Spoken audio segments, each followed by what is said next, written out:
Bonsoir frères et sœurs, bonsoir enfants de Dieu et bienvenue à votre télévision que vous aimez tant, n'est-ce pas, à votre web TV, donc à TV de vie et radio de vie. Nous sommes très heureux de vous savoir aussi nombreux, n'est-ce pas? Il y a beaucoup de personnes qui sont connectées ce soir.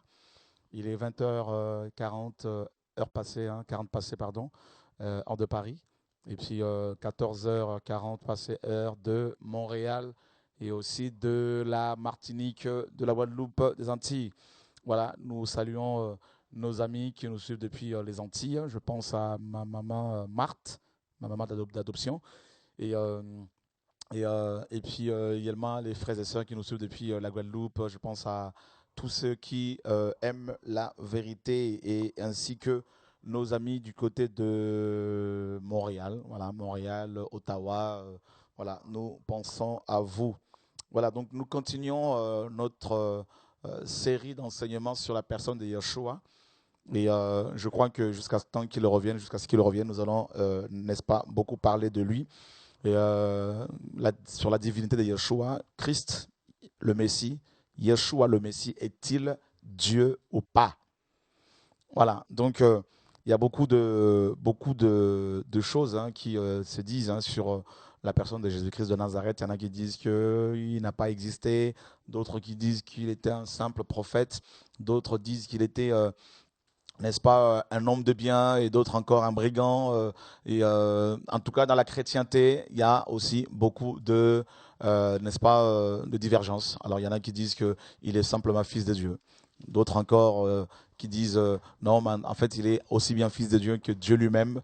Et alors, qu'est-ce que la parole dit? Qu'est-ce que les Écritures nous disent par rapport à la personne de Yeshua? Et nous allons, comme d'habitude, ouvrir nos Bibles dans le livre de Ésaïe, le prophète. Ésaïe, le prophète. Nous sommes dans Ésaïe 40 et Ésaïe 40, 42, le verset 8.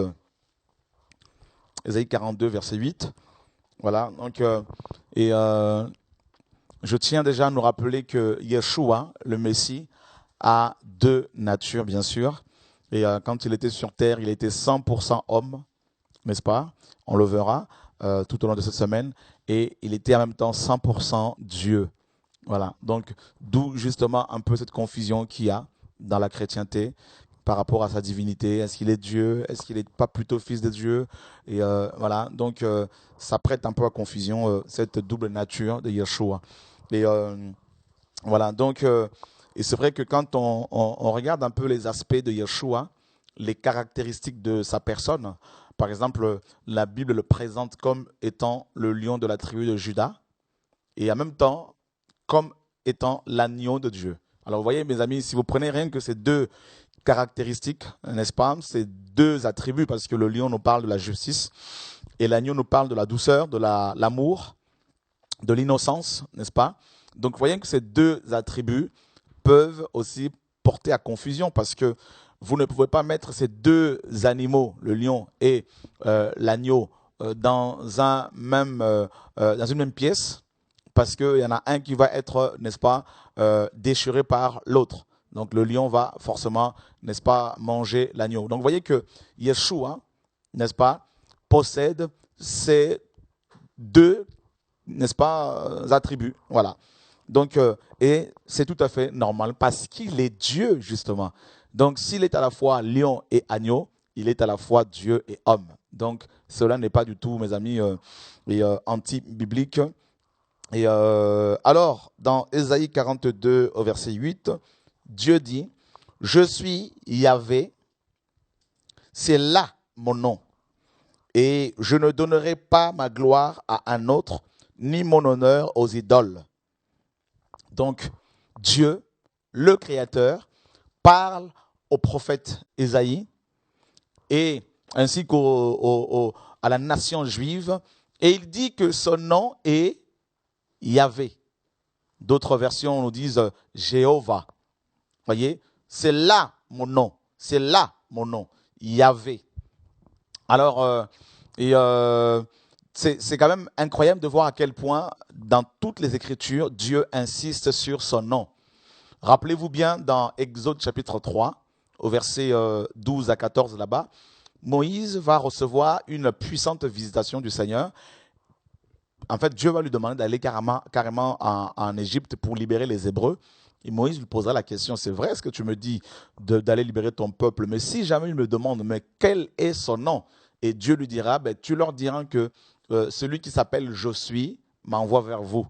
Et or, nous savons tous, n'est-ce pas? Néanmoins, beaucoup parmi vous savent qu'en hébreu, il n'y a pas d'auxiliaire être ni avoir. Ça n'existe pas. Donc, le je suis d'Exode 3.14 n'est rien d'autre que le nom de Yeshua, le nom du Créateur. Et Aya en hébreu, précisément.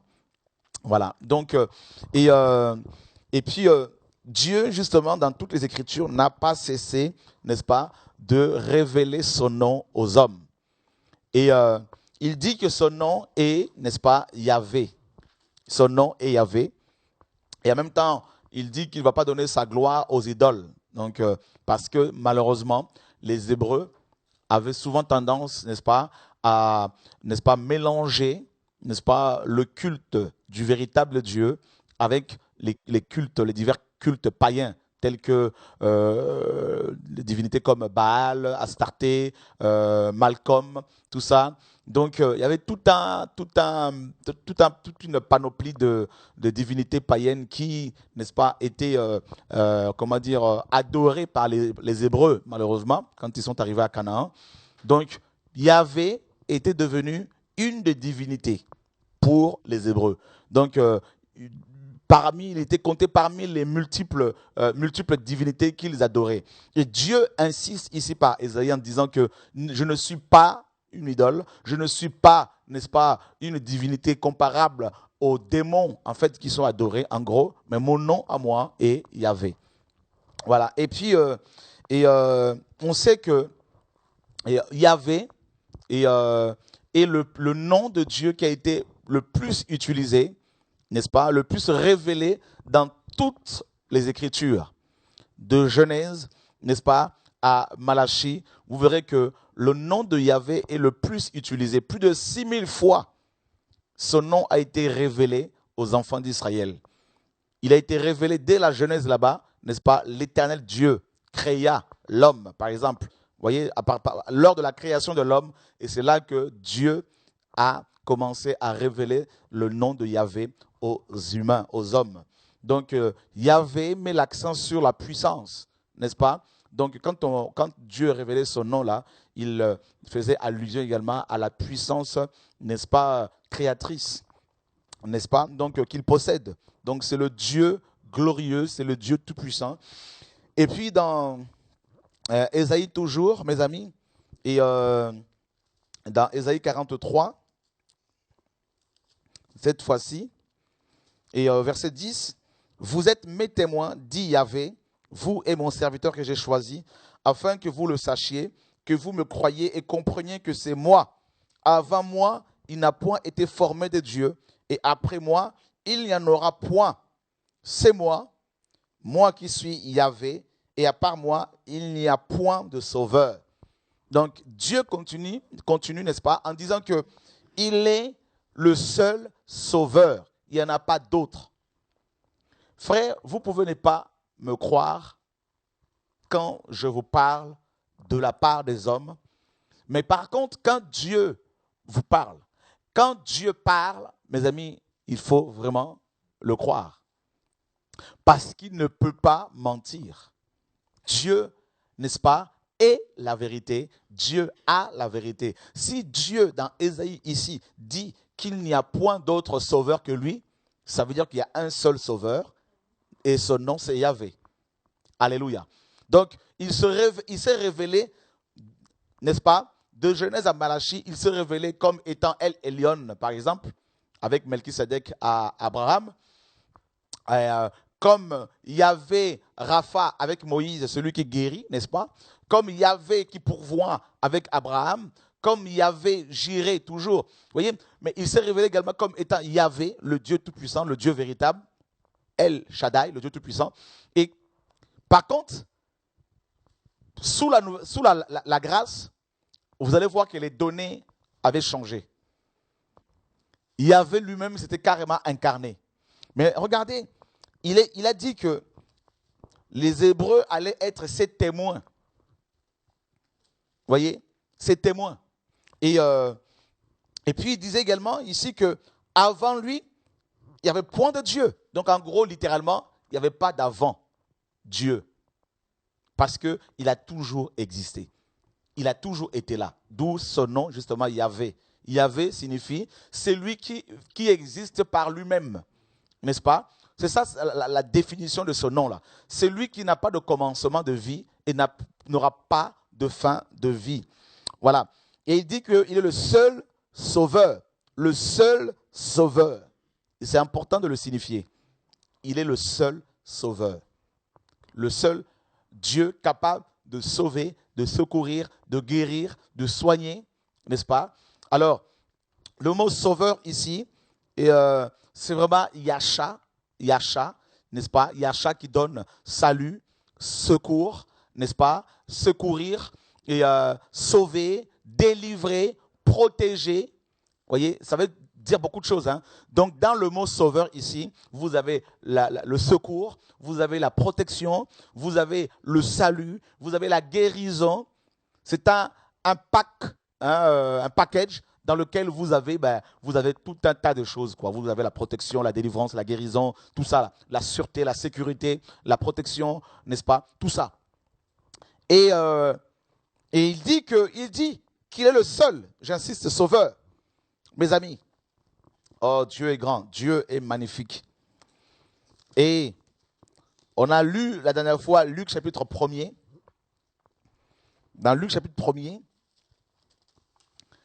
et il est dit à partir du verset 26, au 6e mois, l'ange Gabriel fut envoyé par Dieu dans une ville de Galilée appelée Nazareth, auprès d'une vierge fiancée à un homme de la maison de David, nommé Joseph. Le nom de la vierge était Marie. L'ange entra chez elle et dit, « Je te salue, toi à qui une grâce a été faite. Le Seigneur est avec toi. » Troublée par cette parole, Marie se demandait ce que pouvait signifier une telle salutation. L'ange lui dit, « Ne crains point, Marie, car tu as trouvé grâce auprès de Dieu. Et voici, tu deviendras enceinte et tu enfanteras un fils et tu donneras le nom de Yeshua. » Voyez? Le nom de Yeshua. Alors, le nom de Yeshua ici, bien sûr, on l'a vu la dernière fois. Yeshua signifie aussi Josué. D'accord? La première fois dans les Écritures où il est question, il est mention de ce nom, c'est avec Josué. Lorsque Moïse va changer le nom d'Osée en Josué. D'accord? Josué, c'est Yeshua. Yeshua. D'accord? Donc Yehoshua, Josué. Donc Yehoshua donne en français Josué ou encore, n'est-ce pas, Josué, tout simplement.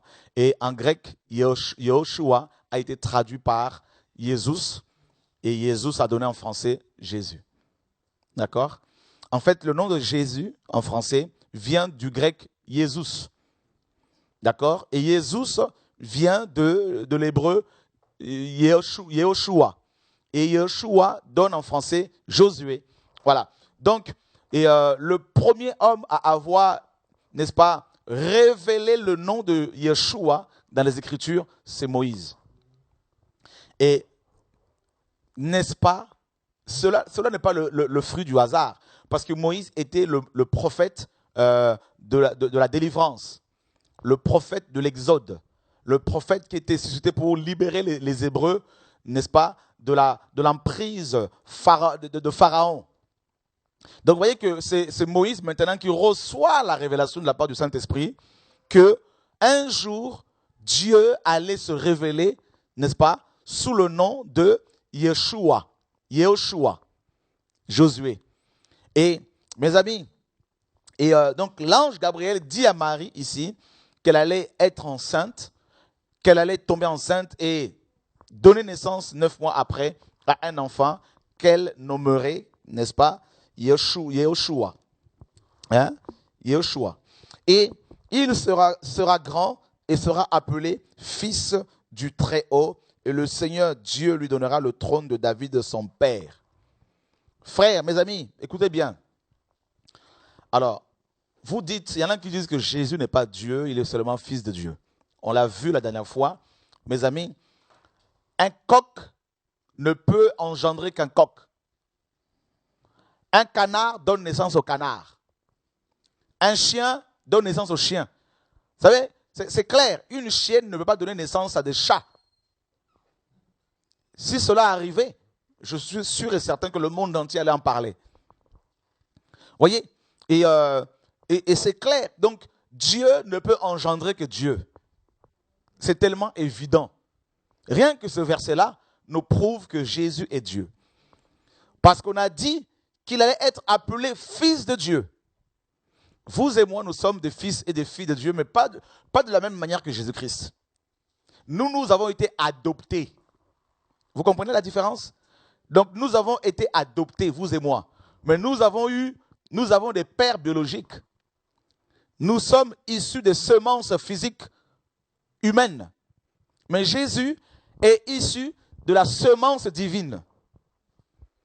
Donc, c'est le sperme du Saint-Esprit. Parce qu'il a dit que le Saint-Esprit allait couvrir Marie. Or, il est dit dans Jean 4 que Dieu est esprit. Donc, ça veut dire que cette semence-là, avant d'être déposée dans le ventre de Marie, elle l'était quelque part avant.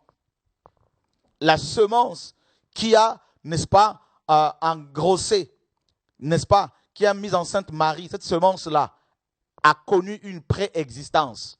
De même qu'un homme, avant d'aller avec une femme, l'homme majeur a en lui les spermatozoïdes qui sont déjà là, n'est-ce pas? Et quand il y a l'acte sexuel, bien sûr, il y a 400 millions de spermatozoïdes qui sont libérés et qui sont contenus dans le sperme. 400 millions. Vous vous rendez compte, frère? Donc, ça veut dire que ces 400 millions de spermatozoïdes étaient dans le corps de l'homme avant toute relation intime.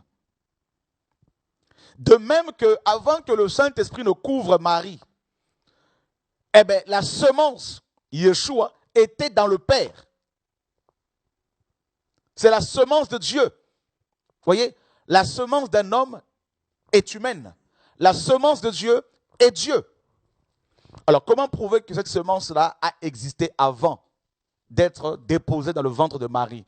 Eh bien, nous allons voir ce que Yeshua lui-même a dit dans Jean, chapitre 6.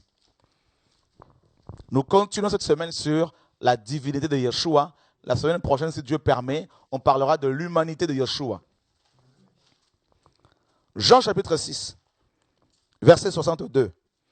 Et si vous voyez le Fils de l'homme monter où il était auparavant. Voilà, c'est Jésus qui parle. Et il nous apprend ici que avant d'être sur terre, il était au ciel. Là, c'est clair. Donc, il a préexisté. Donc, avant son incarnation, il était quelque part auparavant. Il est venu s'enfermer dans le ventre de Marie pendant 9 mois pour naître normalement. Voyez, frère, si vous ne croyez pas que Jésus est Dieu, c'est que vous avez vraiment un problème. Si vous ne croyez pas que le sperme d'un coq contient, n'est-ce pas, tous les éléments nécessaires pour donner naissance à un coq, c'est que vous avez des problèmes psychiatriques et on doit vraiment vous enfermer. Alléluia. Maintenant, quant à savoir, est-ce que c'est le coq qui existait avant ou l'œuf? Ça, Dieu seul le sait. Mais peu importe. Une chose est sûre, c'est que c'est la même espèce. C'est la même chose. Alléluia. Donc Jésus était auparavant quelque part. Et avant de s'incarner. Et dans Luc chapitre 1er toujours, on l'a vu la dernière fois. Dans Matthieu chapitre 1er, pardon. Matthieu chapitre 1er. Nous lisons le verset 18. Voici de quelle manière arriva la naissance de Yeshua le Messie. Marie, sa mère, ayant été fiancée à Joseph, se trouva enceinte par la vertu du Saint-Esprit avant qu'ils aient habité ensemble. Joseph, son époux qui était un homme de bien et qui ne voulait pas la diffamer, se proposa de rompre secrètement avec elle. Comme il y pensait, voici un ange du Seigneur lui apparut en songe et dit, Joseph, fils de David, ne crains pas de prendre avec toi Marie, ta femme, car l'enfant qu'elle a conçu vient du Saint-Esprit. L'enfant qu'elle a conçu vient du Saint-Esprit. Ça veut dire que Joseph, ne t'inquiète pas, ta femme n'est pas, n'est-ce pas, déviergée. Elle est toujours vierge, mais elle est enceinte. Voilà, comme je vous le dis la dernière fois, hein, c'est le système nouveau que Dieu a adopté, n'est-ce pas, et le seul système que le Seigneur a mis en place pour pouvoir sauver l'humanité. Donc, il est rentré dans le ventre de Marie sans passer par la voie normale, n'est-ce pas? Donc, et Marie était enceinte et toujours vierge. Ah, ça, c'est magnifique. Elle enfantera un fils et tu lui donneras le nom de Yeshua. C'est lui qui sauvera son peuple de ses péchés. Et dans la prophétie de Zacharie, Zacharie dira carrément que cet enfant, Yeshua, sera appelé le Sauveur. D'accord? Jésus, le Sauveur. Donc vous voyez que Dieu, le Dieu d'Ésaïe 43 là-bas, 11, qui disait qu'il est le seul Sauveur, n'est rien d'autre que Yeshua, parce qu'il a dit clairement qu'il est le Sauveur de l'humanité. Yeshua l'a dit. Yeshua l'a dit. Et Pierre, dans Acte 4, 12, dira, Jésus est la pierre rejetée par vous qui bâtissez et qui est devenue la principale de l'angle. Il n'y a de salut en aucun autre.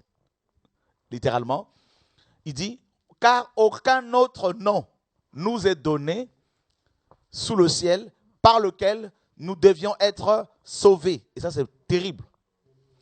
Dans Ésaïe 43, 11, Dieu associé, n'est-ce pas? Dieu corrélait le salut avec son nom. Voyez? Je suis Yahvé, c'est là mon nom. Et à part moi, il n'y a pas d'autre sauveur. Donc, le nom de Yahvé est associé au salut. Le salut est associé au nom de Yahvé. Voilà pourquoi dans Acte 4, Pierre dit clairement qu'aucun autre nom nous est donné sous le ciel par lequel nous devons être sauvés. Et ça, c'est terrible ce que Pierre déclare ici. Donc, littéralement, Pierre nous apprend que le Yahvé d'Ésaïe 43, le seul capable de sauver, n'est rien d'autre que Yeshua. Mais c'est tellement évident, mes amis. Tellement évident. Et cette déclaration de Pierre a, n'est-ce pas, retenti dans toute la Judée. Parce que c'était fort. On va prendre ce passage.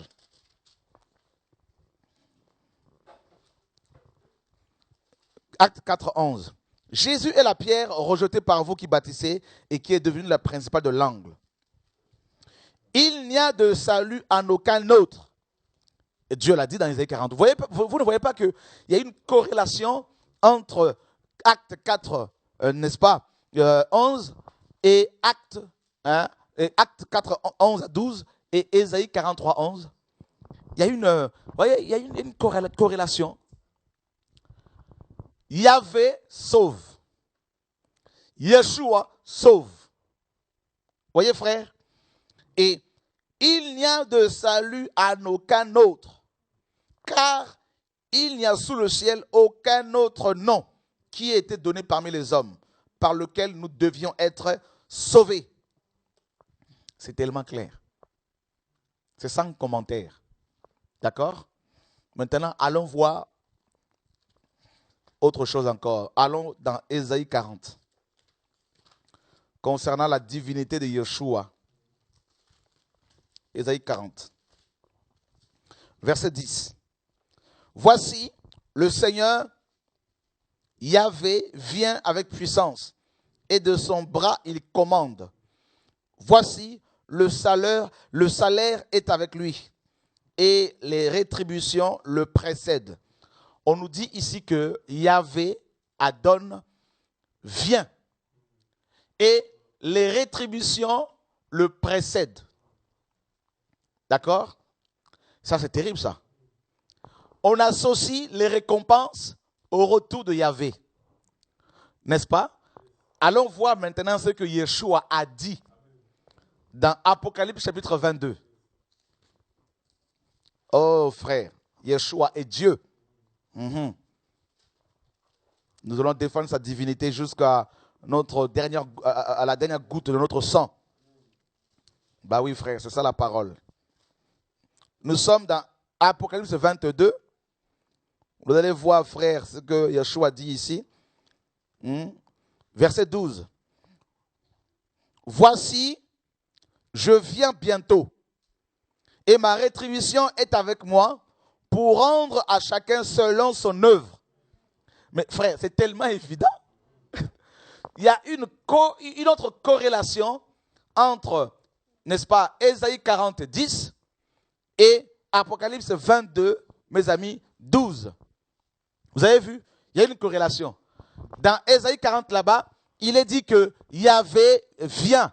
Yahvé Adon est en train de venir. Voilà ce que la parole nous apprend, frères et sœurs. Alléluia, gloire à Dieu. Voilà, on va veiller à ce que tous les portables soient éteints. On nous dit dans Ésaïe 40 là-bas que Yahvé vient et les rétributions le précèdent. Et Yeshua ici dit, voici je viens bientôt et ma rétribution est avec moi. Waouh! Frères et sœurs, on continue. Ésaïe 44. Ésaïe 44. Je sais que vous aimez la parole de Dieu. Alléluia, gloire à Dieu. Ésaïe 44, mes amis. Nous sommes au verset 6. Oh, Dieu est grand. Dieu est magnifique. Ainsi parle Yahvé, roi d'Israël, et son Rédempteur, l'Éternel, Yahvé des armées. Je suis le premier et je suis le dernier. Et hors moi, il n'y a point de Dieu. Waouh! Ici, c'est Yahvé qui parle. Il dit qu'il est le premier et il est le dernier. Allons voir ce que Jésus-Christ a dit. Apocalypse chapitre 1er. Verset 8. Alors, nous allons faire à chaque fois une corrélation. Vous allez voir que la parole de Dieu est digne de confiance. Jésus il a affirmé clairement sa divinité, frère. Il y en a qui disent que Jésus n'a jamais dit qu'il était Dieu. Mais frère, il est en train de le dire ici clairement. Vous voulez qu'il le dise comment? Apocalypse chapitre 1er. Versets 7 et 8. Voici, il vient avec les nuées, et tout œil le verra, même ceux qui l'ont percé. Donc, qui c'est qui vient avec ses rétributions? Yahvé. C'est lui qui a été percé. Qui a été percé? Yeshua. Alléluia. Et toutes les tribus de la terre se lamenteront à cause de lui. Oui, amen. Je suis l'alpha et l'oméga, dit le Seigneur Dieu. Celui qui est, qui était et qui vient. Le tout. Oh. On nous dit que celui qui vient a été percé. Et on dit que celui qui a été percé, c'est Dieu. Alléluia. Vous voyez, frères et sœurs, la parole de Dieu est glorieuse. Non, j'aime le message. J'aime la parole. J'aime l'évangile. Je veux élever Jésus-Christ de Nazareth, mes amis. Jésus ici est présenté. Il se présente comme Dieu. Hein? Mon Dieu, mon Dieu, mon Dieu, mon Dieu. On répète encore la parole pour que vous compreniez. Apocalypse 1, 7 à 8. Voici, il vient avec les nuées. Et tout œil le verra, même ceux qui l'ont percé. Donc celui qui vient avec les nuées ici, mes amis, c'est nous, les chrétiens. Après l'enlèvement, nous allons revenir avec Yeshua. Et on dit que celui qui vient avec les nuées a été percé. Et qui a été percé? Yeshua. Et toutes les tribus de la terre se lamenteront à cause de lui. Oui, amen. Je suis l'alpha et l'oméga. Donc c'est celui qui est percé qui parle ici. qu'il est l'alpha et l'oméga. Voyez frère, celui qui est, qui était et qui vient, le tout-puissant. Le tout-puissant ici c'est El Shaddai, qui se révélait à Abraham dans Genèse 17. Je suis le Dieu tout-puissant. Marche devant ma face et sois intègre. Oh, Jésus est trop fort. Il est en train de se présenter ici comme étant celui qui était percé, comme étant le Dieu véritable et comme étant le Dieu tout-puissant. Oh frère, laissez-moi les choses, laissez les gens qui ne connaissent pas la parole de Dieu, frère, mes amis, laissez-les avec Dieu. Apocalypse 22, oh c'est magnifique. Versets 12 et 13. Voici, je viens bientôt, et ma rétribution est avec moi, pour rendre à chacun selon son œuvre. Je suis l'alpha et l'oméga, le premier et le dernier, le commencement et la fin. Mes frères, vous voulez quoi encore? C'est Jésus qui parle ici. Il dit qu'il vient bientôt. Sa rétribution sera avec lui. Et il dit qu'il est l'alpha et l'oméga. Il est le premier et le dernier, le commencement et la fin. Hein? Mais vous voulez quoi encore? Hein? Il n'y a pas deux alpha et oméga. Il n'y a pas deux commencements et la fin. Il n'y en a qu'un. Et son nom, c'est Yeshua. Yehoshua. Yehoshua. Et ça, c'est glorieux. Vous savez le nom de Yehoshua? Yehoshua, traduit par Josué, hein, en français, en grec Jésus, en français Jésus. Ce nom-là signifie Yahvé sauve. D'accord? Yahvé sauve, pour votre information. Donc, Yahvé sauve. D'accord? Oh, Dieu est magnifique. Yahvé sauve, c'est Yasha. C'est Yahvé, n'est-ce pas? Yasha. Yasha veut dire sauveur, salut, n'est-ce pas? Guérison. D'accord? Yahvé, Yasha. Yahvé sauve. D'accord? Alors, vous avez dans le nom de Yahvé, vous avez 4 lettres, ce qu'on appelle le tétragramme. D'accord? Donc, tétragramme. Donc, vous avez 4 lettres. Et on a vu la dernière fois que la lettre W, Wav, en hébreu, c'est la 6e lettre de l'alphabet hébraïque. D'accord? Wav, ici, signifie clou. D'accord? Clou. Et vous avez la lettre Yod. Yod ou Yad, c'est la main. Donc, Jésus a été crucifié au niveau des mains. D'accord? Et vous avez ensuite les 2 lettres, la lettre E, il y en a 2, d'accord? Qui signifie louange. D'accord? C'est clair. Donc, le nom de Yeshua, Jésus, contient le nom de Yahvé. Et on ajoute le salut. Et dans ce nom-là, vous avez la lettre Wav, la 6e lettre, la W, qui signifie clou. Et Yod, c'est la main. Voilà pourquoi Jésus a été crucifié pour notre salut. Donc, quand Dieu révèle son nom aux hommes, quand il dit « Je suis Yahvé », il voulait dire que dans ce nom-là, il y avait déjà la notion de la crucifixion, de la louange, du salut, de la protection, de la guérison. Voilà pourquoi, quand on invoque le nom de Yeshua, le nom de Jésus, avec intégrité, les démons ne peuvent qu'obéir. Vous voyez? C'est pour cela qu'il y a de salut en aucun autre nom. Parce que dans ce nom-là, il y a le clou. Voilà pourquoi il dit que voici, il vient avec les nuées et tout élevera, même ceux qui l'ont percé, au niveau des mains. Et dans Zacharie 12, quand il va revenir Yeshua, visiblement sur terre, les Hébreux vont voir les marques des clous dans ses mains. Et c'est là qu'ils vont se convertir. Vous voyez, frère? Donc, ils vont avoir la révélation de la lettre Wav. Et vous dites que Jésus n'est pas Dieu, mais il faut être vraiment, je ne sais pas, possédé.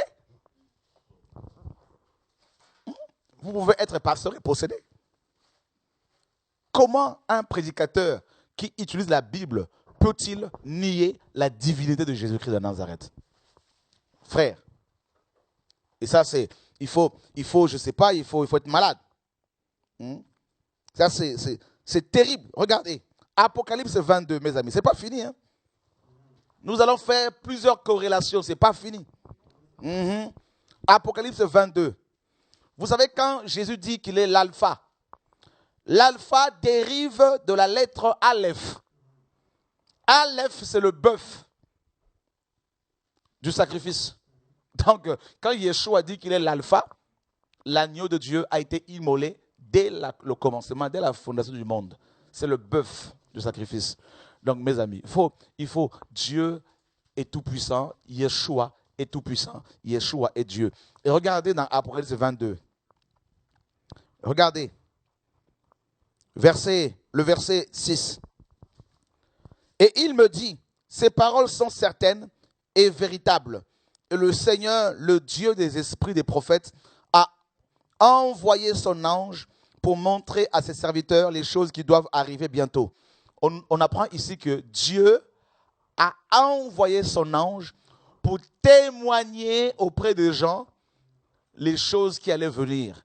Pour témoigner auprès de Paul, auprès des apôtres, les choses qui allaient venir. C'est Dieu qui a envoyé son ange. Ok. Nous sommes toujours dans Apocalypse, chapitre 22, verset 16. Moi, Jésus, j'ai envoyé mon ange pour vous attester ces choses dans les églises. Je suis le rejeton et la postérité de David, l'étoile brillante du matin. Frère, vous voulez quelle preuve encore? Hein? Dieu a envoyé son ange pour témoigner. On apprend aussi que Jésus a envoyé son ange pour témoigner. Bon, mes amis, maintenant vous dites que Jésus n'est pas Dieu? Attends. Voyez? La confusion vient de la double nature de ce Dieu. 100% Dieu et 100% homme.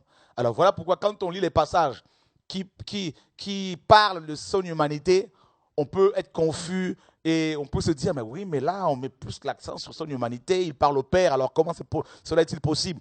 Et quand on lit les passages qui parlent de sa divinité, on est aussi confus, on peut être confus. Si on n'est pas bien enseigné, on peut se dire, mais oui, mais c'est bizarre parce que là, c'est Dieu lui-même carrément. Il y a comme une confusion, frère. Laissez-moi vous expliquer rapidement 2 ou 3 choses.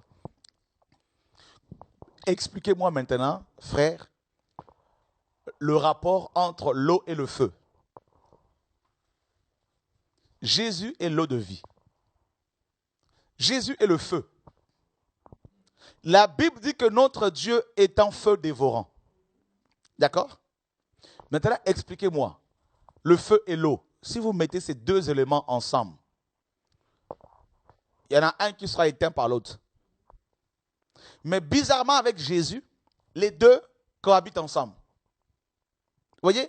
Donc, il y a cette double nature. L'eau et le feu. Vous voyez? L'agneau et le lion. Vous voyez, frère? Mais ça, c'est ça notre Dieu. Vous voyez? Pour nous qui sommes tellement finis, limités, même si on a bac plus 1000, on est quand même limité. Parce que ta boîte crânienne est quand même limitée. Ton cerveau ne peut pas être à la même taille que le soleil. Donc, tu es limité, mon ami. Voilà pourquoi quand on approche la parole de Dieu avec, n'est-ce pas, le cerveau humain, on ne peut être que limité. Parce que comment quelqu'un peut-il être à la fois l'eau et le feu? À la fois l'épée et le pain de vie, à la fois, n'est-ce pas, l'agneau et le lion, à la fois Dieu et Fils, à la fois, ça paraît compliqué tout ça. Je vais encore aller plus loin en ce qui te concerne, toi qui me suis, qui ne crois pas que Jésus est Dieu, quoique la parole le dit clairement. Comment maintenant peux-tu m'expliquer, mon ami, toi qui es seul, toi qui es un, tu es à la fois père pour tes enfants, fils pour tes parents, frère pour tes frères et sœurs, citoyen français ou congolais ou ivoirien, n'est-ce pas? Mari pour ta femme, père pour tes enfants. Comment quelqu'un peut-il avoir autant de rôles? Bah oui, sur le plan humain, c'est possible. Je suis l'époux de ma femme, je suis père de mes enfants, je suis fils de mes parents, je suis, n'est-ce pas, citoyen français d'origine africaine, je suis, mes amis, frère de mes frères et sœurs, voyez, serviteur de Dieu. Donc, je joue plusieurs fonctions, plusieurs rôles. Et, frère, je suis corps humain, je suis une âme et je suis un esprit humain. Mais c'est ça le mystère de Dieu. Voyez? Oh, que Dieu nous aide. Que Dieu nous aide. Mes amis, mes amis. Oh non, que Dieu soit véritablement béni. Alors, Jésus est Dieu. Nous continuons la parole, l'enseignement. On a vu déjà que quand Dieu disait dans Isaïe là-bas qu'il est l'alpha et l'oméga, que comment le premier et le dernier, Jésus l'a dit également. Quand Dieu disait que je viens avec mes rétributions, Jésus l'a dit également. Vous voyez?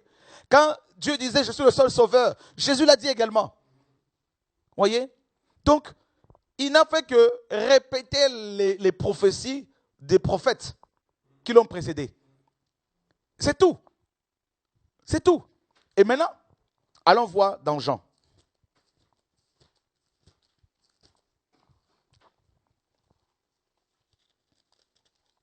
Jean chapitre 16.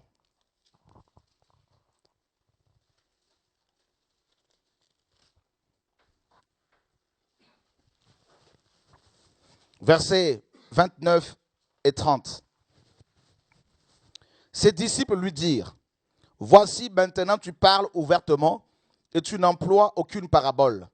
Maintenant nous savons que tu sais toutes choses et que tu n'as pas besoin que quelqu'un t'interroge. C'est pourquoi nous croyons que tu es sorti de Dieu. » Oh mon Dieu. Oh mes amis. Donc Dieu seul est omniscient. L'omniscience est une prérogative divine. Ça veut dire que Dieu seul connaît toutes choses. Et les apôtres, après avoir marché avec Jésus-Christ pendant quelques années, ils se sont aperçus qu'ils savaient toutes choses.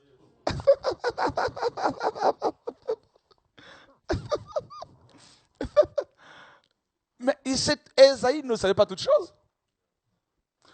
Dieu pose la question à Ézéchiel, devant les ossements desséchés. Fils de l'homme, ces os pourront-ils revivre? Ézéchiel, le grand prophète qu'il était, n'est-ce pas, dit à Dieu, Seigneur, toi seul le sais. Moi, je ne le sais pas. Voilà un prophète qui était limité. Le fils de la Sunamite, qui était décédé. Cette femme prend n'est-ce pas, son bâton. Elle va aller vers Élisée. Elle arrive chez Élisée. Et Élisée dira par la suite que Dieu m'a caché cela.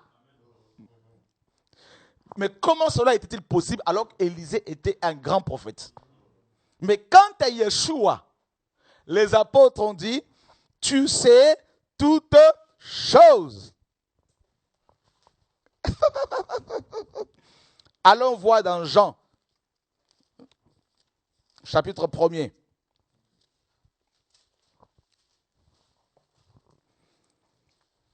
Alors, nous sommes au verset 44. Philippe était de Bethsaïda, de la ville d'André et de Pierre. Philippe rencontra Nathanaël et lui dit, « Nous avons trouvé celui de qui Moïse a écrit dans la loi et dont les prophètes ont parlé, Yeshua de Nazareth, fils de Joseph. » Nathanaël lui dit, « peut-il venir de Nazareth quelque chose de bon? Philippe lui dit, viens et vois. Yeshua, voyant venir à lui Nathanaël, dit de lui, voici vraiment un Israélite dans lequel il n'y a point de fraude. Parce qu'à l'époque, il y avait tellement de fraude, tellement de mélange. D'où me connais-tu? Lui dit Nathanaël. Yeshua répondit, avant que Philippe t'appelle, quand tu étais sous le figuier, je t'ai vu. Frère, il sait toutes choses. Il voit toutes choses. Rappelez-vous bien dans Apocalypse 5, là-bas, on a vu qu'il a 7 cornes, qu'il a 7 yeux, qu'il a 7 esprits de Dieu envoyés par toute la terre. Donc, il sait toutes choses, il connaît toutes choses. Frère, et on va dire qu'il n'est pas Dieu, honnêtement. Hein? Mais je ne sais pas, mes amis. Hein? Yeshua est vraiment, vraiment, frère, le Dieu véritable. Voilà, Dieu est magnifique. Nous sommes dans Jean, chapitre 1er. Au commencement était la parole. Et la parole était avec Dieu.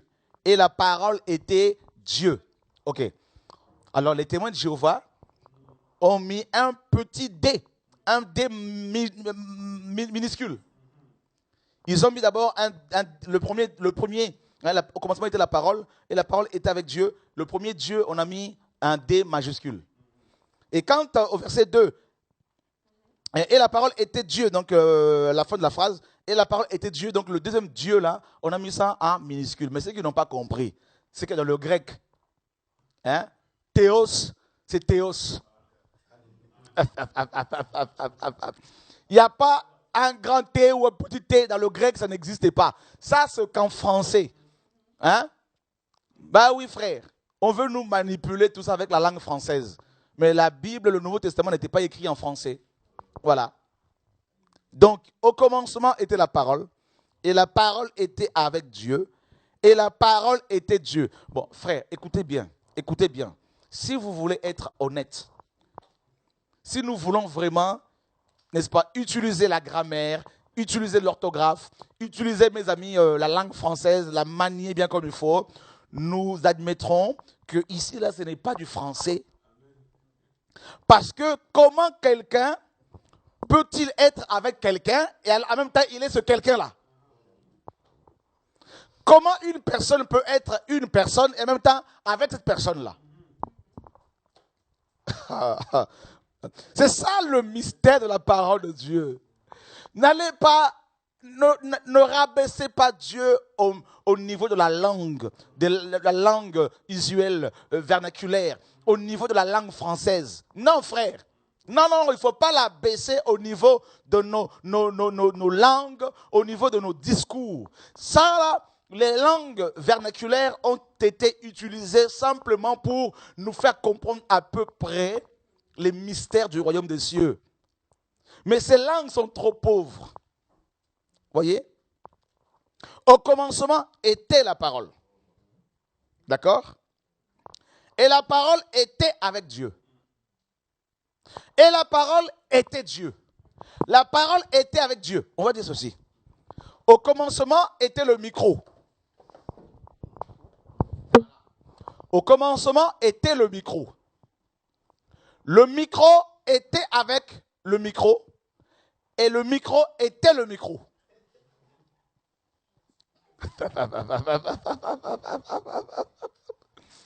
Voyez mes amis?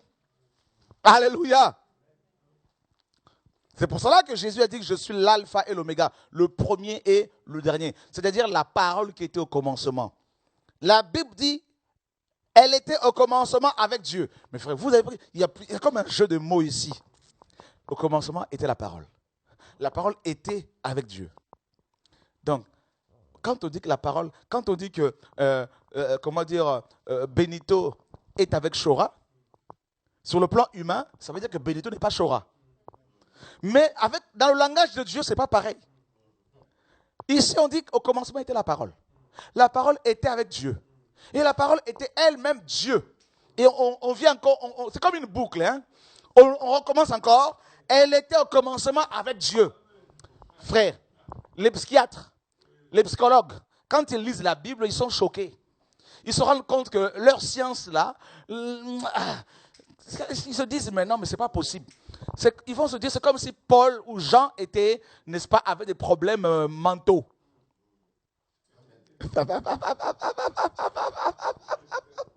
Alléluia. Mes amis, on dit ceci.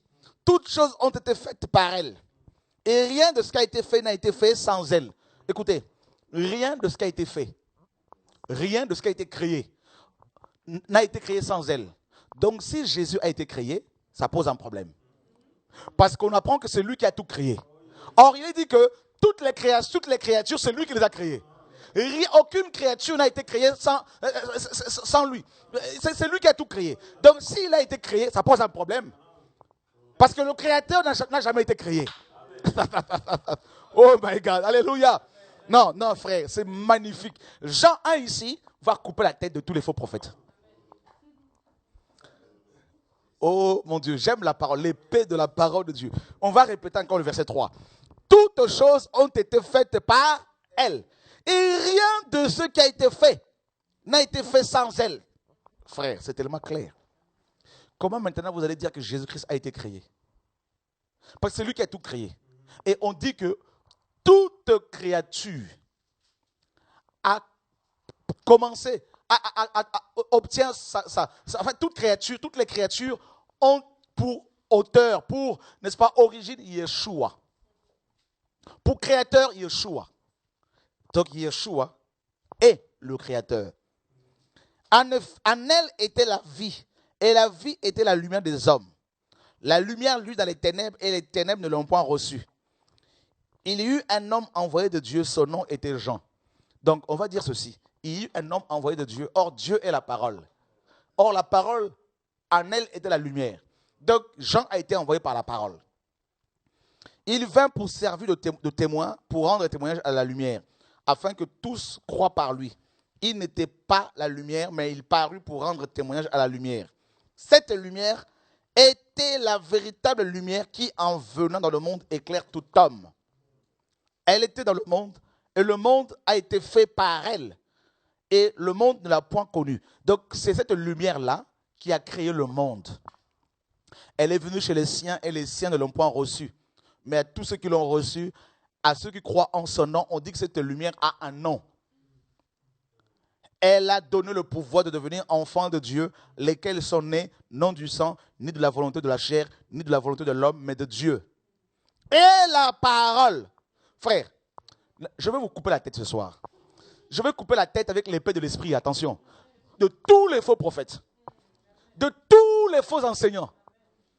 Pour mettre la bonne base, le vrai fondement Yeshua. On apprend au verset 14 maintenant, frère. Là, c'est le summum. Et la parole a été faite chair.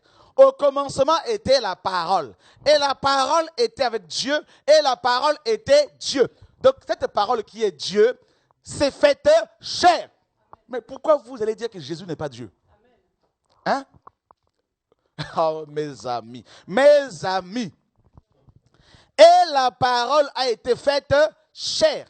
Mes amis, cette parole-là, qui est Dieu, je me répète encore pour que vous compreniez bien comme il faut le message. Au commencement était la parole.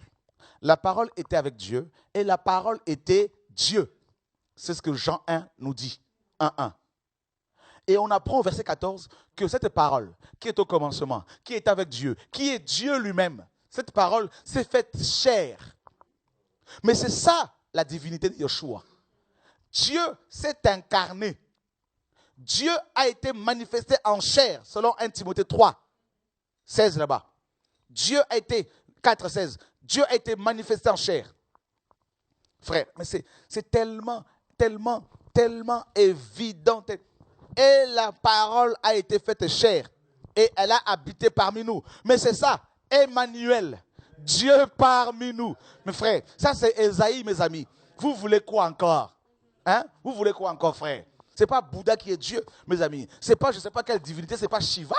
C'est le nom du Dieu créateur du ciel et de la terre, le Dieu de Paul, de Pierre, de Jacques et Jean, de Chorak et tout. Le nom du Dieu de la Bible, frère. Sous la loi, il s'est révélé comme Adonai, comme El Elyon, comme il y avait Jireh, comme il y avait, mes amis, Shama, comme il y avait Rapha, comme, mes amis, Yahvé. Mais quand, mes amis, les temps ont été accomplis, il s'est incarné maintenant. Et cette parole a habité, mes amis, elle a vécu parmi les hommes. C'est ça, Emmanuel. Oh, voici la Vierge deviendra enceinte. Elle enfantera un fils. Et on l'appellera Emmanuel, Dieu parmi nous. Et c'est ça. Plein de grâce et de vérité. Et nous avons contemplé sa gloire. Moïse disait à Dieu, montre-moi ta gloire. Dieu dit, personne ne peut me voir et vivre. Voilà comment Dieu maintenant s'incarne pour que les gens continuent à vivre en étant toujours à côté de Dieu. Une gloire comme la gloire du Fils unique venu du Père. Mais c'est ça, mes amis. C'est ça. C'est ça l'évangile. J'aime l'évangile pur. J'aime quand les chrétiens découvrent la personne de Christ. Car tel est notre message. Telle est notre mission. Nous avons été établis comme des témoins de Christ maintenant. Bah oui. Frère, Élisée est venu pour témoigner de Christ, de Yeshua. Élisée a été envoyé pour être témoin de Yahvé. Élie était témoin de Yahvé. Nous avons été mandatés pour être témoins de Christ, de Yeshua, le Messie. Ben oui, frère, et nous vous attestons qu'il est le Dieu véritable, qu'il est le sauveur de l'humanité. C'est évident. Oh, mes amis, mes amis, mes amis. Alléluia. Verset 18. Personne n'a jamais vu Dieu. Dieu, le Fils unique, qui est dans le sein du Père, est celui qui l'a fait connaître. On dit quoi encore? Vous voulez qu'on dise quoi encore? Hein? Vous voulez qu'on dise quoi encore? Mais tout est déjà dit. Tout est déjà là, mes amis. Hébreux chapitre 1er. On dit non, un pasteur a dit non, Jésus n'est pas, on n'a jamais dit dans la Bible que Jésus est Dieu, mais c'est écrit, c'est évident. La parole était avec Dieu, la parole était Dieu, la parole s'est faite chair. Mais vous voulez quoi encore? Vous voulez quelle révélation encore? Vous savez ceux qui disent que Jésus n'est pas Dieu, c'est parce qu'ils n'ont pas eu à le rencontrer. Bah oui. Alléluia, gloire à Dieu. Dieu est grand. Dieu est magnifique. Après avoir autrefois, à plusieurs reprises et de plusieurs manières, parlé à nos pères par les prophètes, Dieu, dans ce dernier temps, nous a parlé par le Fils. Donc, on va parler du Fils la semaine prochaine, bien sûr. Pourquoi le Fils? Il a établi héritier de toutes choses. Par lui, il a aussi créé l'univers. Le Fils est le reflet de sa gloire et l'empreinte de sa personne. Mes amis, vous avez vu, regardez bien vos mains, il y a des empreintes. Si vous volez quelque part, on peut vous attraper juste en prélevant vos empreintes. Voyez, frère? C'est tellement évident. Même la nature nous enseigne. Donc, ça veut dire quoi? Ton empreinte, c'est ta personne. Hein? Donc, l'empreinte, Jésus, le Fils, est l'empreinte du Père. Le Fils est venu comme l'empreinte, tout simplement. Voilà. L'empreinte de Shora, c'est Shora. C'est tellement évident. Hein? On nous dit qu'il est aussi le reflet. Mais le reflet, là, frère, l'ombre. Mais on ne peut pas vous dissocier de votre ombre. Hein? Quand il fait jour, là, en plein soleil, mettez-vous dehors. Sortez un peu. Alors maintenant, votre ombre, essayez de vous en séparer. Même si on vient avec des machettes, même si on vient avec de scie, je ne sais pas quoi, métaux, de scie, je ne sais pas quoi, on ne peut pas vous séparer de votre ombre. Même si on creuse un puits, votre ombre va s'adapter au trou. Voyez? Ça, c'est terrible. Donc, Yeshua, le Fils, est l'empreinte du Père. C'est la même personne de Dieu. Voyez? Mes amis, verset 4. Il est devenu d'autant supérieur aux anges qu'il a hérité d'un nom plus excellent que le leur. Car auquel des anges Dieu a-t-il jamais dit: tu es mon fils, je t'ai engendré aujourd'hui, et encore je serai pour lui un père, et il sera pour moi un fils. Et de nouveau, lorsqu'il introduit dans le monde le premier-né, il dit que tous les anges de Dieu l'adorent. Frère, Dieu dit dans Exode 20, tu n'adoreras pas d'autre Dieu. Maintenant, Dieu demande à ce que son empreinte soit adorée. Son reflet soit adoré. Et vous allez dire que Dieu est devenu mentalement troublé, hein, pour pouvoir maintenant demander à ce que les créatures soient adorées. Frère, quand le Fils a été introduit sur la terre, quand Dieu s'est incarné, Dieu dit que tous les anges de Dieu l'adorent. Ah oui, il est Dieu, on n'adore que Dieu. On ne peut pas adorer deux dieux. Et c'est le Père lui-même qui dit ici que le Fils doit être adoré. Et vous allez me dire qu'il n'est pas Dieu. Hein? De plus, il dit des anges. Il fait de ses anges des esprits et de ses serviteurs une flamme de feu. Mais il dit au Fils, ton trône, ô Dieu, est éternel. Le sceptre de ton règne est un sceptre d'équité.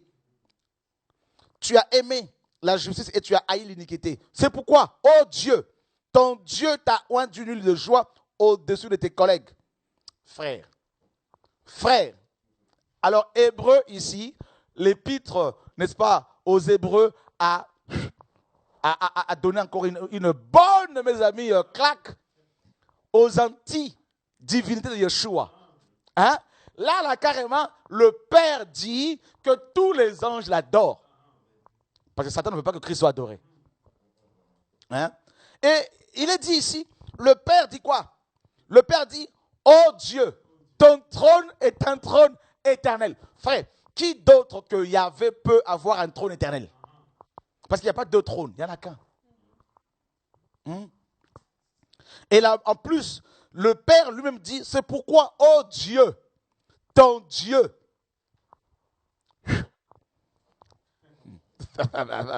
Tout ça, là, ça nous est... Pour nous, humains, je peux vous comprendre, frère, ça trouble.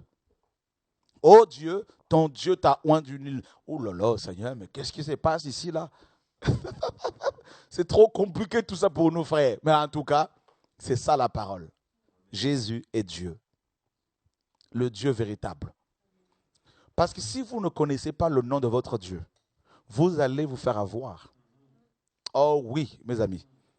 Satan combat efficacement les chrétiens pour ne pas qu'ils adorent le véritable Dieu. Vous voyez, frère, c'est pour ça qu'il y a beaucoup de sectes dans le christianisme qui enseignent que Jésus n'est pas Dieu, il a été créé, il y en a qui disent que c'est l'ange, comme les témoins de Jéhovah, qu'il est l'ange Michael, mais c'est terrible, frère.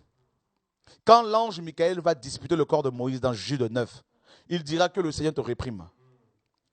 Michael a dit que le Seigneur allait réprimer Satan. Il a carrément dit qu'il n'était pas le Seigneur. Mais pourtant, frère, Yeshua a dit carrément qu'il est le Seigneur. Paul dit à un seul Seigneur. On l'appelait Seigneur. Le Seigneur Yeshua, le Messie. Mais frère, arrêtez, s'il vous plaît. Arius, au IVe siècle, est venu. Ce prêtre d'Alexandrie, cet évêque d'Alexandrie, est venu dire que Jésus n'est pas Dieu, qu'il a été créé. Tout ça, mes amis, ça a mis la confusion. Les témoins de Jéhovah sont venus. Et plein d'autres sectes viennent et qui disent que Jésus n'est pas Dieu. Et même certains pasteurs évangéliques remettent aujourd'hui en cause, en question, la divinité de Yeshua, sa divinité, le fait qu'il soit Dieu. Frère, pourtant les Écritures sont claires. Il y a des versets qui attestent clairement qu'il est Dieu. Il y a des versets qui attestent clairement qu'il est humain. C'est normal parce qu'il a deux natures. Vous voyez? C'est normal. Oh mes amis, que Dieu soit glorifié, que Dieu soit béni. Dieu est Dieu. Alléluia, gloire à Dieu. Et de plus, il est dit qu'il a reçu l'Esprit sans mesure. Ça, on verra ça dans son humanité. Vous allez voir pourquoi. Vous voyez? Parce que Yeshua, homme, n'était rien d'autre que le tabernacle de Yeshua, Dieu. C'est tout. C'est tout. La tente d'assignation que Moïse avait dans le désert, c'est Yeshua, homme. On verra cela la semaine prochaine. Je crois que beaucoup des cas ils vont tomber. Vous voyez? Le tabernacle physique, mais il y avait l'arche à l'intérieur. Vous voyez? C'est ça Yeshua. L'arche, c'est Yeshua, Dieu. Le tabernacle, c'est Yeshua, homme. Tout le monde pouvait l'approcher. Tout le monde pouvait toucher la tente d'assignation. Mais tout le monde ne pouvait pas toucher, mes amis, l'arche. Voyez, ça, on va développer ça bien comme il faut et vous allez comprendre pourquoi c'est deux natures. Voyez, frère, c'est tellement évident. Mais cette semaine, nous sommes sur la divinité de Yeshua. Oh, Dieu est magnifique. Dieu est grand. Dieu est glorieux. Alléluia. Merveilleux Saint-Esprit. Merveilleux Seigneur. Gloire à Dieu. Alléluia. Le Dieu d'Israël. Allons voir notre frère Esaïe, que nous aimons beaucoup. Le frère Esaïe nous dit dans Esaïe chapitre 40, Esaïe 40 à partir du verset 1er. Consolez, consolez mon peuple, dit votre Dieu. Parlez au cœur de Jérusalem, parlez au cœur de Jérusalem et criez-lui que sa servitude est finie, que son iniquité est expiée, qu'elle a reçu de la main de Yahvé au double de tous ses péchés. Une voix crie, préparez au désert le chemin de qui? De Yahvé. C'est terrible, frère. Ça, c'est Jean-Baptiste. Il a été envoyé pour préparer le chemin de Yahvé. Eh bien, qui est ce Yahvé-là? C'est Yeshua. Isaïe l'a dit clairement, frère. Aplanissez dans les lieux arides une route pour notre Dieu. Mais c'est Yeshua. Ça, c'est la mission de Jean-Baptiste. Ésaïe 41 à 6 nous parle de la mission de Jean-Baptiste. Hein?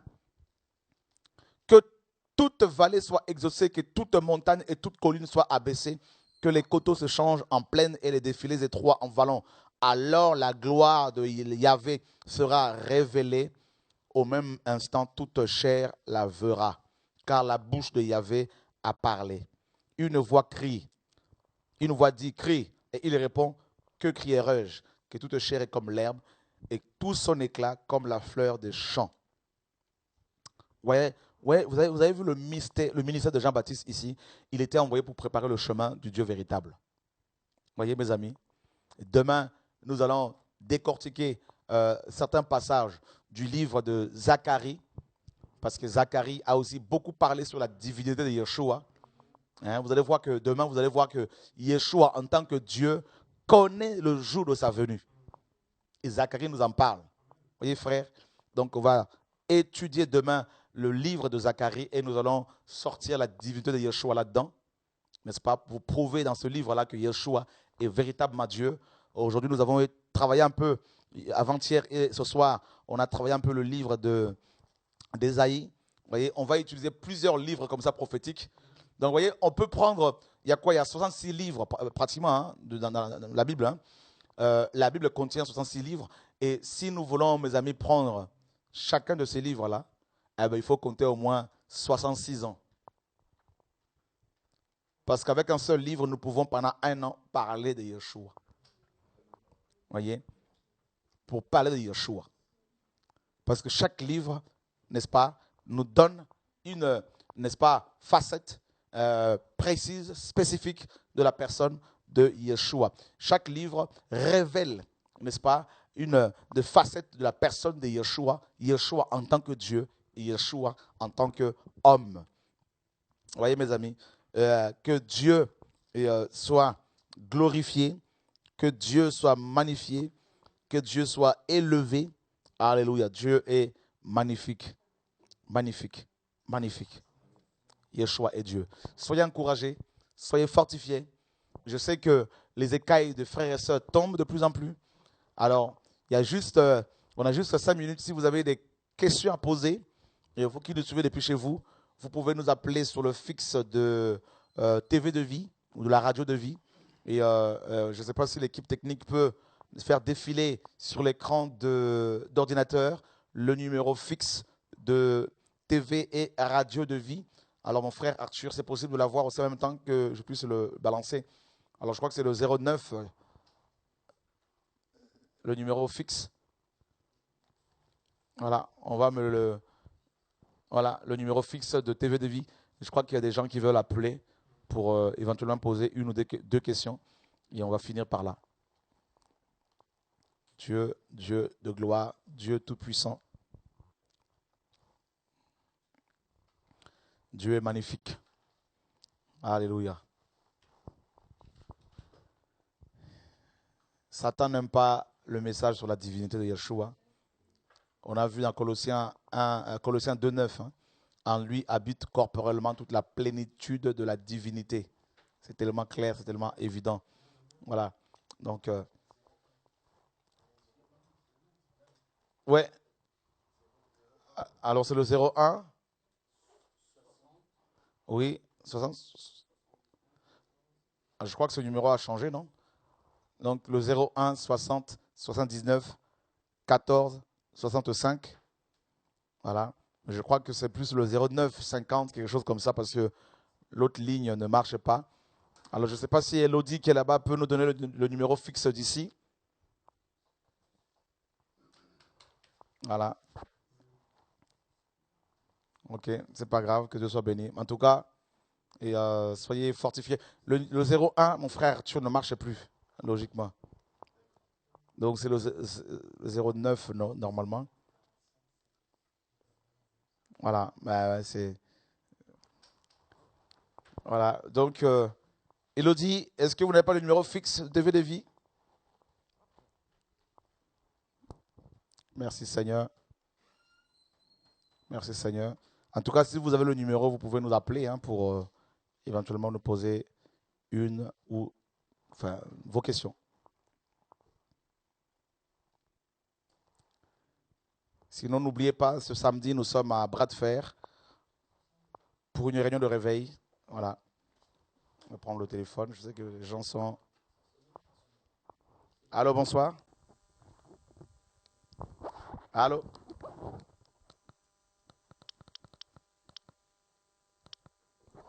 Allô. Non, c'est le 09. Ce numéro ne marche plus.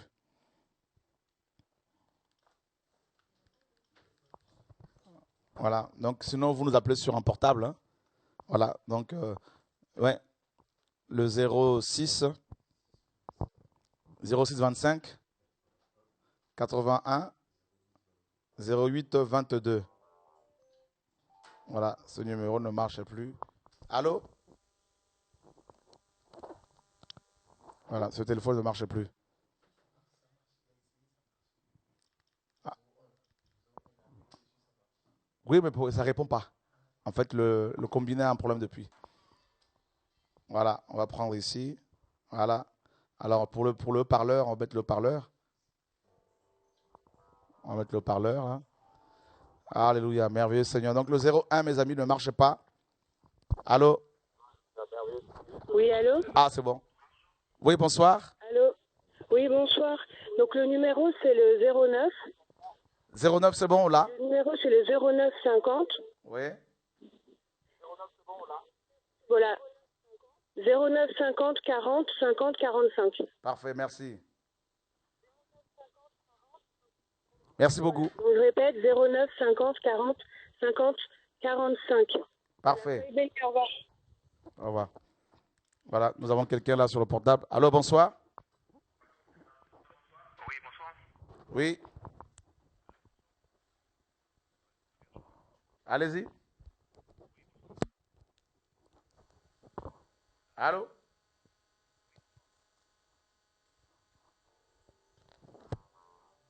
Ah, je crois qu'il y a des problèmes là. C'est en attente, c'est bizarre. Allô, bonsoir. Oui, frère Choix. Oui. Oui, bonsoir, c'est Grégory de Sarzeau. Grégory, bonsoir. Oui, j'avais pas de question en fait, je voulais juste vous encourager parce qu'en fait, c'est vrai que là c'est plus clair en fait sur la divinité de Yeshua, donc on apprend de mieux en mieux quoi. Amen, amen.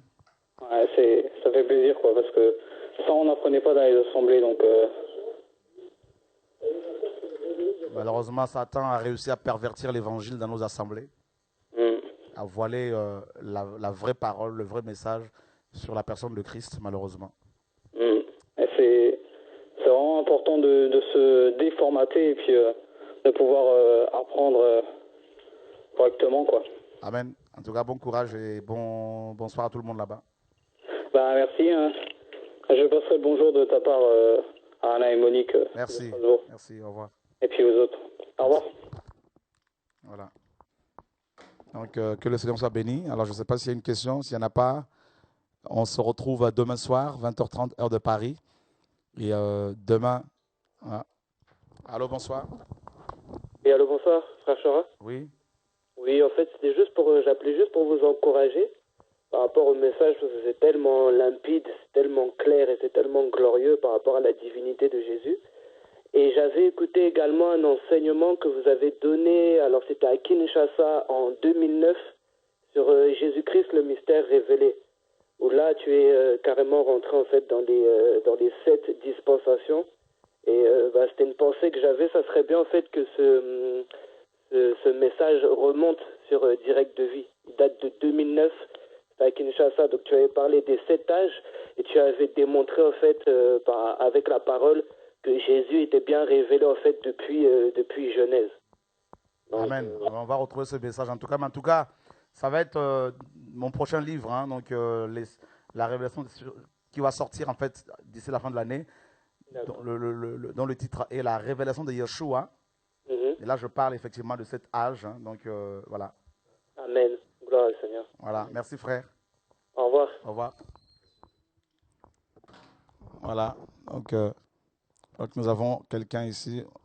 Allô, bonsoir. Oui, allô, bonsoir. Je voulais savoir, parce que j'ai entendu le programme pour les veillées, donc je voulais savoir... Non, il n'y a pas de veillée. Ce samedi, nous avons une réunion de réveil à partir de 16h30 à Bras de Fer, à Évry. À partir de 16h30. Et le 21, un vendredi? Non, ce vendredi, il y a enseignement sur TV de Vie. Mais sinon, samedi, 16h30 à Évry, nous avons une réunion de réveil. Le vendredi le 21, en fait. J'ai entendu un programme de 21. Non, le vendredi 21, il n'y a pas de programme. Merci beaucoup, que Dieu vous bénisse. Merci. J'ai écouté la parole et que Dieu vous parle de plus en plus. Merci, merci. Bon courage, au revoir. Alors, pour votre information également, mes amis, nous nous préparons pour une grande conférence à la fin de l'année.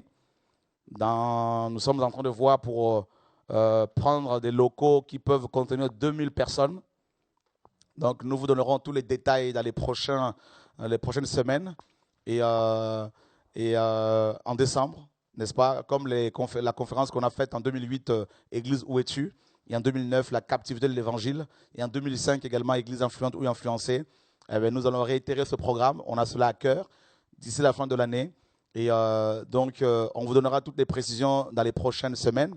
Mais en tout cas, priez pour ce programme donc d'ici la fin de l'année. Et demain, nous allons visiter cette salle en région parisienne. Et on vous tiendra au courant. Mais en tout cas, je crois que le Seigneur est en train de se préparer, de nous préparer pour des grandes choses. Voilà. Allô, bonsoir. Allô? Oui, bonsoir. Allô? Bonsoir. Allô, bonsoir. Vous pouvez parler, vous êtes en ligne, en direct sur TV de Vie. Allô? Allô? Oui, vous pouvez parler. Bonsoir. Oui, je voudrais savoir...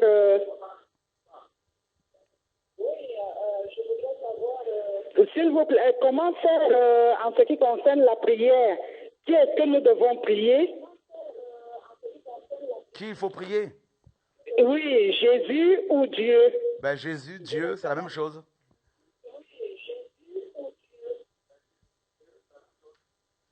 Parce que Jésus dit aux apôtres qu'ils n'ont rien demandé, ils n'ont rien demandé au Père jusqu'à présent. Oui, mais arrêtez de vous écouter en même temps. Donc, vous écoutez votre radio chez vous. Et, donc, qu'il est temps qu'il demande directement au Père. Ben, le Père, oui, le Père reçoit nos prières au nom de Yeshua. Mais comme Jésus est Dieu, on peut aussi le prier. On a vu les apôtres le prier, ce n'est pas un problème. Parce qu'il est Dieu. Ah, d'accord. Voilà. Ok. Merci. Bon courage. Merci beaucoup. Au revoir.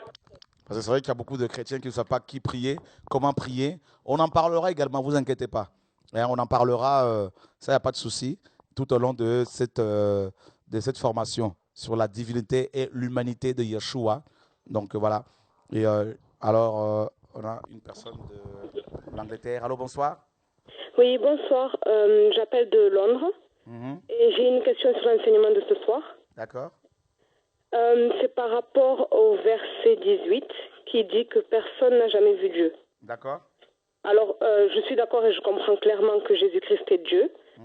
Mais cet après-midi, ma belle-sœur m'a appelé pour exactement me poser cette question. Elle ne comprend pas comment on dit que Dieu, c'est Jésus-Christ, et en même temps, au verset 18, on a vu Jésus. Bien entendu, les êtres humains ont vu Jésus, mais en même temps, le verset 18 dit « personne n'a jamais vu Dieu ». C'est normal parce que personne n'a jamais vu Dieu dans toute sa gloire. Ok. Dans toute sa gloire, personne ne l'a jamais vu.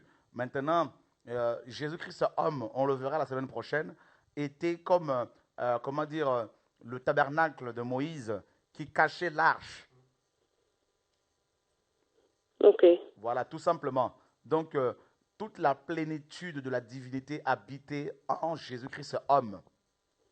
D'accord. Donc, voilà pourquoi dans Matthieu 17, lorsqu'il se retrouvait sur la montagne de la transfiguration avec Pierre, Jacques et Jean, Jésus-Christ a commencé à se révéler à eux tel qu'il est. Et Pierre et Jean ne pouvaient plus le fixer, le regarder. Ouais. Voilà. Donc, en fait, Dieu habitait Jésus-Christ homme. Donc, Jésus-Christ homme était 100% homme sur terre et en même temps, en lui, il était 100% Dieu. Ok. Voilà. Ouais. Donc, c'est vraiment, on peut dire, c'est le fait que... Mais c'est un peu compliqué. Est-ce que quelqu'un a déjà vu ton cœur? Est-ce que tu as déjà vu ton cœur? Ok, ouais, c'est un bon exemple. Voilà. Pourtant, ton cœur est là. Oui. Voilà. Merci. Ton cœur, c'est toi. Ouais. Voilà. Ouais, ton cerveau, c'est pareil. Voilà. Maintenant, si on sort ton cerveau, tout le monde va le voir. Oui. Mais Jésus-Christ et Dieu, c'est pareil. Donc, en fait, Jésus qui est Dieu, on a vu Jésus, mais on n'avait pas Dieu parce qu'il était caché en Jésus. On a vu Jésus-Christ homme, mais le Dieu tout-puissant, on le voyait au travers des œuvres que Jésus-Christ faisait. D'accord. Au travers de son amour. Ouais. Maintenant, quand il est mort et ressuscité, eh ben, il est monté au ciel et là, il se révèle. Là, c'est vraiment le Dieu tout-puissant dans toute sa gloire. En fait, Dieu a pris une apparence humaine pour ne pas que nous mourions à cause de sa sainteté. Oui. D'accord? Oui. Voilà. Merci beaucoup. Ça m'a éclairé. Que Dieu soit béni. Alors, tu étais musulmane avant? Non. Mais du côté de ma mère, ils sont musulmans. Et mon mari est musulman. Ok, parce que c'est ce que Dieu me montre là. Et la puissance, j'ai vu, il y a la puissance de l'islam à côté et qui se tient là pour te combattre, mais le Seigneur te donnera la victoire. C'est ce qu'il me dit de te dire. D'accord. D'accord? D'accord. Voilà, on ne s'est jamais vu, hein, tous les, toi et moi. Oui, on ne s'est jamais vu, non. Voilà. Parce que moi, je suis à Londres, j'ai été convertie ici à Londres, dans une église baptiste, et on se rend compte de plein de choses, et on a beaucoup prié, on a demandé à Dieu de nous éclairer, et on est tombé sur vos enseignements.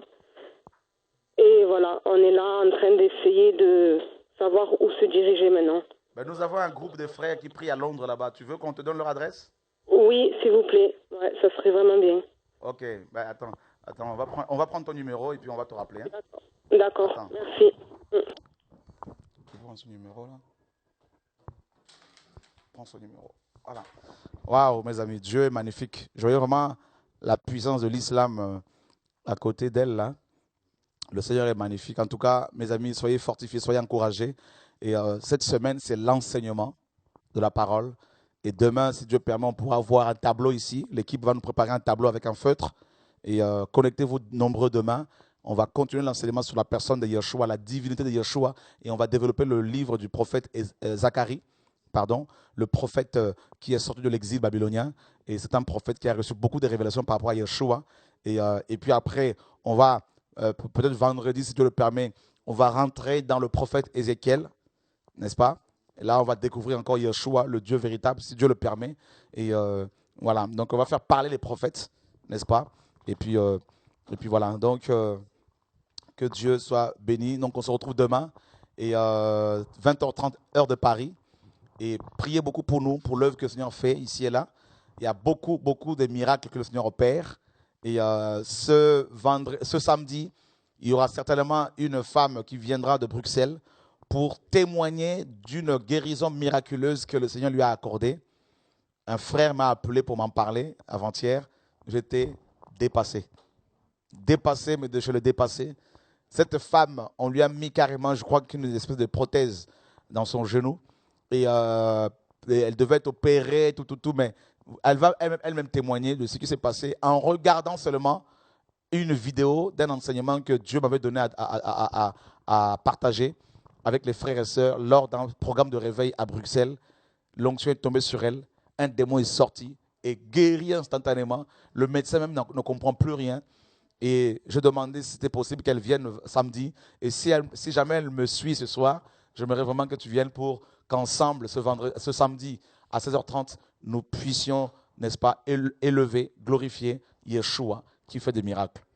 Voilà. Donc, et d'ici la fin de l'année, donc d'ici décembre, comme je vous l'ai dit, et au mois de décembre, on aura, si tout va bien, une grande conférence sur le retour du Seigneur, le réveil de l'épouse, n'est-ce pas, le cri de minuit, et on priera pour les malades également.